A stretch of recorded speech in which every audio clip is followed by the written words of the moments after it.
ना हो कि भी करीब तो हमेशा पास था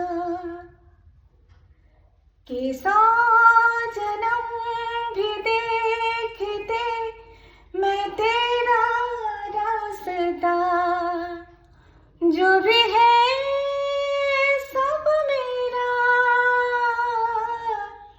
तेरे हवाले कर दिया जिस्म की हर दुआ